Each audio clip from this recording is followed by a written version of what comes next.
अस्सलाम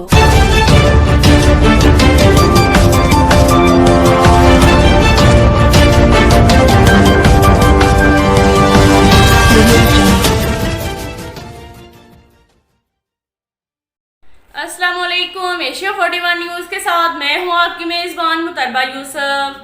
खबर शामिल करते हैं सोबतपुर से। हमारे डिस्ट्रिक्ट रिपोर्टर अंजुम काकड़ के मुताबिक बलूचिस्तान भर की तरह जिला सोबतपुर में भी बल्दियाती इंतखाबात की तैयारियां अरूज पर हैं। बलूचिस्तान अवामी पार्टी और मुत्तहिदा अपोजिशन इत्तेहाद सोबतपुर के दरमियान 29 मई को इंतखाबी दंगल होगा। इस सिलसिले में नेशनल पार्टी के मोहम्मद दुरान खान घोसा, पीपल्स पार्टी के मीर अहमद नवाज खान घोसा और दीगर इत्तेहाद जमातों की जानिब से अपने अपने उम्मीदवारों को पार्टी टिकट देने का सिलसिला अरूज पर है।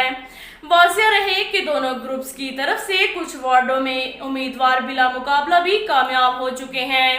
कामयाब उम्मीदवारों को इनके दोस्त अहबाब मुबारकबाद देते हुए खुशी में हार भी पहना रहे हैं। इस मौका पर मीर अहमद नवाज खान घोसा और मीर मोहम्मद दुरान खान का कहना था कि बल्दियाती इंतखाबात के सिलसिले में तैयारी मुकम्मल है। जिला भर के तमाम वार्ड से उम्मीदवार खड़े हैं। जिस हलके में जिस पार्टी को अक्सरियत हासिल थी वहां इस पार्टी के उम्मीदवार को टिकट देकर बाकी इत्तेहादी जमाती इसकी कामयाबी के लिए किरदार अदा करेंगी।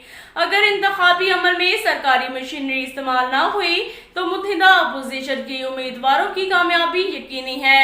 जिला भर की अवाम मुत्तहिदा अपोजिशन के साथ है और अवाम तब्दील चाहती है।